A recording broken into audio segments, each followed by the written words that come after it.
And I'm here today with Ben, Jessica, Alex, and Anna, and we're here to pitch a buy recommendation on Ecolab. Ecolab conducts business in 4 main segments, the largest being global industrial, as it accounted for roughly 50% of the revenue in 2021, as well as about $1 billion of their operating income that year. Technology within the segment would be 3D TRACER, which is used in water management.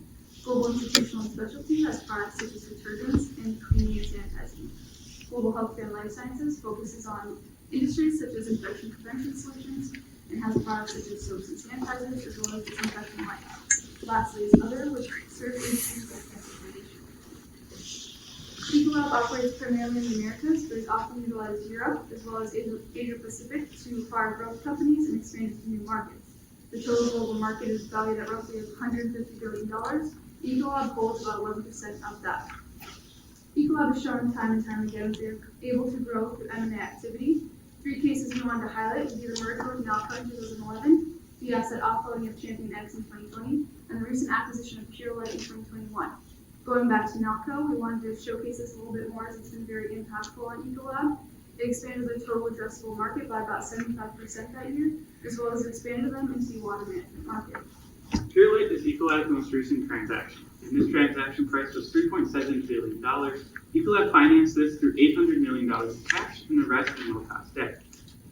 Pure Light had a revenue in 2021 of roughly $390 million, and we as a team believe that throughout the next couple of years, this is going to grow at a mid to high tier rate, making this a very good acquisition for Ecolab.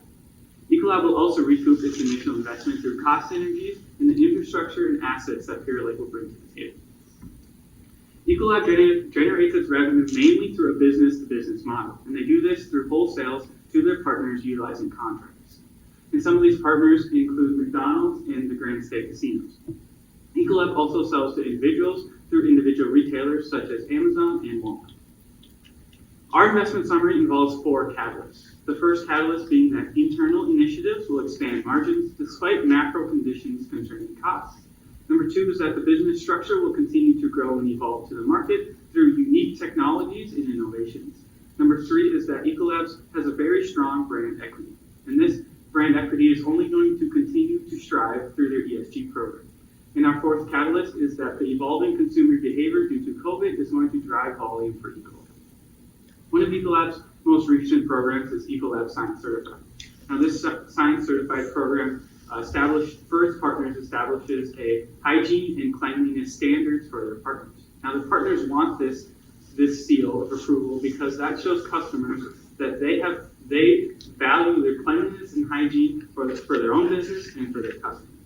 Now the Ecolab Science Certified has driven institutional and specialty revenue over the past year and a half. And it has grown this sector 11% year over year. Now going into Ecolab's technological moat, I would like to highlight 2 main examples, Ecolab 3D and 3D TRACER, specializing in resource management and water optimization in the industrial segment. They utilize AI and IoT to take in data, predict trends, and solve problems. For perspective, they take in and analyze about 72 billion points of data per year. Integrated in 2019, Ecolab 3D gives our team great confidence in Ecolab's ability to innovate based on their detect, determine, and deliver approach. In terms of ESG, Ecolab has a number of 2030 impact goals. They're ranked 3rd in the Barron's U.S. Financial Magazine, in the 96th percentile on the MSCI Financial Equity Index, but more importantly, we wanted to quantify ESG on our own terms. Split into 4 categories, we weighted, graded, and scaled Ecolab with concluding a substantial score of 2.89 out of 3 or a grade A. Going into their leadership, Doug Baker served as CEO from 2001 until 2021 when Christoph Beck took over. There are no performance measures on Christoph yet. However, his experience includes 13 years of leadership in Ecolab, as well as he was the overseer and architect of the Nalco water acquisition in 2011. Regarding the CEO's compensation, only 10% of his compensation is salary-based, leaving the other 90% to be performance-based. When we take a look at leadership peer compensation, I want to highlight that Ecolab does rank highest in terms of per dollar amount, but this represents the past CEO's compensation. This also has a large chunk of pension that is included in that. We see this per dollar amount drawing back as new leadership takes over, but I also want to highlight in terms of peer compensation compared to percent of revenue, Ecolab doesn't rank highest of all by any means. They actually rank more towards the middle. We really see this as a strong suit in terms of how their philosophy is kind of out there for their compensate their peers. And I see this being very bullish going forward. When we look at consumer behavior trends, there has been a very big impact on Ecolab throughout the last year and a half due to COVID. There's been a large consumer behavior shift in terms of consumers have looked for a lot of new cleanliness when they go out and about to restaurants and hotels. Ecolab's healthcare and life science segment has grown at a year-over-year period of 20% due to these consumer behavior trends. And we look to see this continuing to grow at some of those similar trends, more mid-teens level, as restrictions start to fade off in COVID. When we look at raw material costs, they've had a very material impact on Ecolab's business as COVID started to begin. Overall, though, they dropped from a 44% pre-pandemic gross margin level down to 41% due to these raw material costs. But after some deliberation and pricing restructuring, steady volume, internal cost initiatives, as well as their sticky and reliable customer base, we really believe that these gross margins will rebound. And they've already rebounded 250 basis points since June of 2021. We believe they'll go back to pre-pandemic levels with the potential to further expand going forward. When we look at margins as a whole, there are four main drivers that we really see driving margins going forward. Number one, their premium pricing relative to their peers. Number two, their internal margin expanding initiatives. Number three, being in a post-COVID world will help drive the rest of their segments going forward. And number four, innovation through R&D drive new efficiencies. When we look at capital allocation, there are three main ways that we really see Ecolab allocating their capital going forward. Number one, pay down their debt. They have a large amount due this year. We're very confident about them paying that off. Number two, their consistent dividend program. They have really put shareholders first and had a consistent dividend program over the last few years. And number three, we also see them having a potential to acquire new businesses going forward. When taking a look at Ecolab's debt structure, you can see that it increased in 2020 as Ecolab took advantage of the low interest rates provided to companies at that time, and that it will be paid off later this year. For return metrics, the drop in 2020 was due to negative net income due to the offloading of Champion X. And then taking a look at some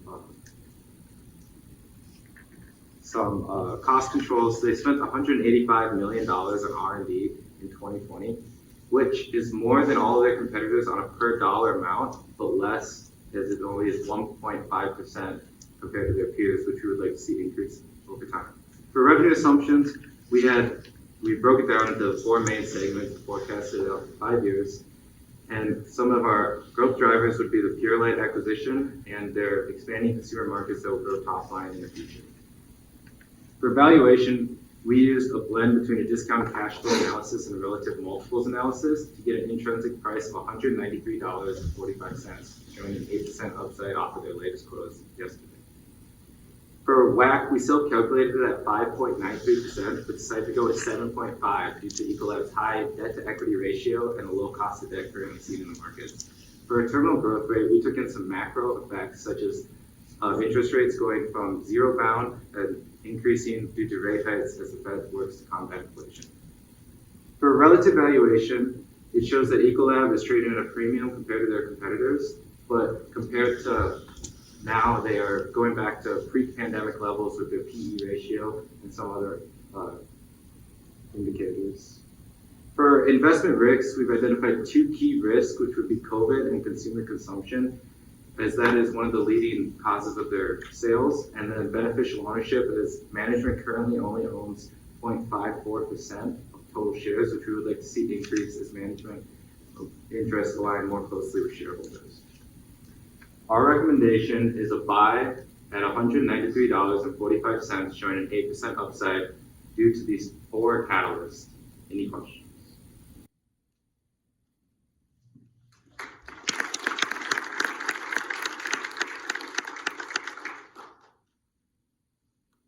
Very good presentation. You did a very nice job thinking about the research and development for this company. I didn't quite follow the commentary. If we go back to that slide, were you saying that they spend more on an absolute basis on research and development than their competitors? but that as a percentage of sales, it is not as high as you would like. Did I understand that correctly? Yeah, so Ecolab spends more on a per dollar amount, $185 million in their competitors, but as a percentage of total revenue, they are at the bottom of their peers, which we would like to see increase as they expand their consumer, their technological model. Okay, I think it's great that you're looking at it in two ways. One, the absolute dollar amount, and then the relative R&D spend per. One thought is that perhaps that looking at it as a percent of revenue isn't as helpful, given that they are so much larger than a lot of their competitors. That scale that scale that they're able to realize is actually a wonderful advantage that they can enjoy as a competitive advantage.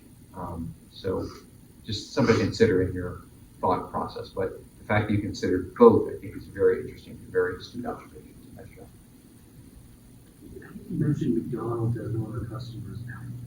Can you just, in basic terms, walk me through how the product is used at McDonald's? Yeah, so McDonald's, you can use their products in different ways. Ecolab does like detergents and has different products that you can use in the dishwasher, or you can use to like just clean countertops or things. And Ecolab also has hand sanitizer and stuff. So during the pandemic, a lot of these restaurants are adding a lot more of those hand sanitizer stations to them. So they work with McDonald's in basically every aspect that McDonald's serves their customers. So, you think about McDonald's as an example, do they benefit from more hand sanitizers in each of McDonald's, or like what about like Grubhub and other delivery services? It was going through the drive-thru, they're not actually going into buildings. You use less of their products going forward? No, it won't be less because it'll be transitioned. So the restaurants will still be using their products in making and doing all those things. But through the hand sanitizers, yes, that will go down, but that isn't a significant part of what their main business is with these restaurants. A lot of it is the main cleaning, like in the back cleaning and with like dishwashers and stuff. I really liked how you did the ESG specific score that you came up with. Can you talk about just why you decided to do that? Because MSCI already has one out there that I think you mentioned, and then how you came about developing your own score. Yeah, absolutely. So we as a team, we consolidated research from Bloomberg, CDP, Ethisphere, Dow Jones Sustainability Index, Sustainalytics, as well as other top leading ESG organizations to conclude that Ecolab is a key leader in every single one of these categories, except with the only risk being the new leadership within the last couple of years. But we expect that to flatten out as time goes on. Right, okay. And so you were able to find quantitative metrics for all the items you listed there, and then you just weighted them? Is that how you came up with your 2.89 score? Can you repeat the question, please? Just the inputs into this score, the topics that are listed under each category, you were able to come up with metrics for each of them? And then Yes. you just weighted them to get your 2.89? Yep, absolutely. We weighted them as we felt as a team was most important in taking research and quantifications from each of those organizations where we needed to put them in and improve that score. Right, and how did this overall approach and final score impact your overall recommendation and valuation? As our team, as we look at it from a bottom-up perspective, I personally pushed a lot for ESG because I know how important it is and how much it's going to affect the world in the future. So even with the 8% upside, we believe they're going to expand much further, especially due to the nature of their water business now. Thank you. You mentioned with Caroline, they took on a lot of debt. Did that create any credit issues for the company, and how do you see them paying down debt over the next few years? So Ecolab maintained their AAA rating and through that, and they're currently going to pay off $3 billion of that debt that they took out this coming year, and they do have the cash and free cash flow to pay that off, so we don't see that as a concern.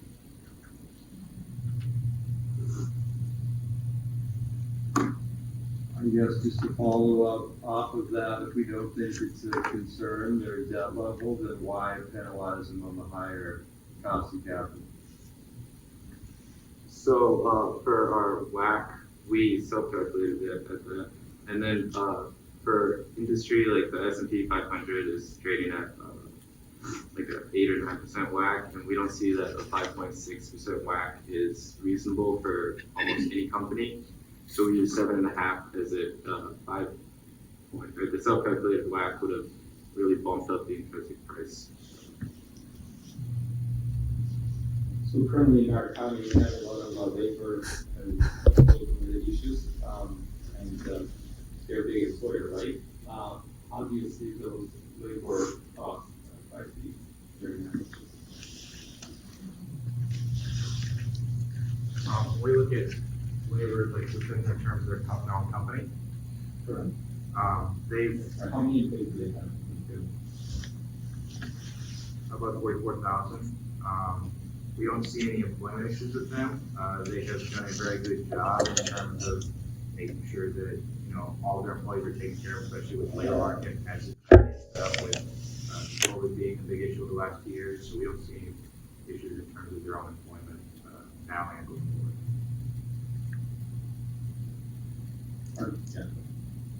I would say, go back to the margins story, I guess the margins are going to expand. You mentioned they compressed because of inflation, that's what June, now, you said, so walk me through what's driving the progression and how much you think about that. We really see margins expanding, specifically those 4 factors that I mentioned before, those internal cost initiatives specifically. They have multiple internal cost initiatives, one being Equal Lab Efficiency Initiative, which will start to kind of wrap up in the next year or so. And they also have another one that's specifically targeting their institutional segment, the Institutional Advancement Program. These two have really been a big key factor in terms of keeping some steady growth within the company throughout that COVID time period. And we really see those two, along with a couple more that Equal Lab has mentioned that haven't been announced yet. Going forward, we see those really driving those margins to continue to expand at the rate that they have within those last 6 months or so.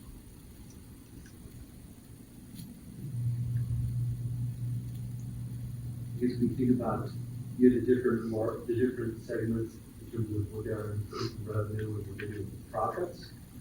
And then you do suggest that you'd like them to spend more on R&D. So I guess which one of those segments has the best return on R&D or internal revenue? Specifically, we would kind of reference the healthcare and life sciences segment. This previous year due to COVID, they have grown quite significantly due to that R&D. There's been a lot of R&D that has been focused directly on that segment due to kind of these COVID issues that have come up specifically. And we've seen some success based on the growth that they had. Specifically, we see it as a cause and effect because of R&D specifically. And we would see that kind of continue to expand going forward even in prescriptions.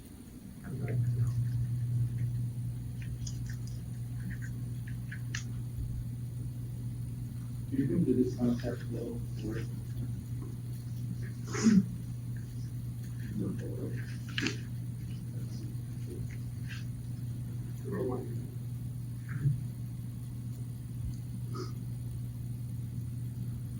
So the upside is 8%, right? Is that big enough? You think they would? Yeah, we feel that it is because Ecolab has recently experienced a correction. They were trading at $220 when the written report was due, and having it drop so low, and even their PE ratio is returning back to pre-pandemic levels, which we see as an indicator that they're at a correction currently, and this is a good time to buy.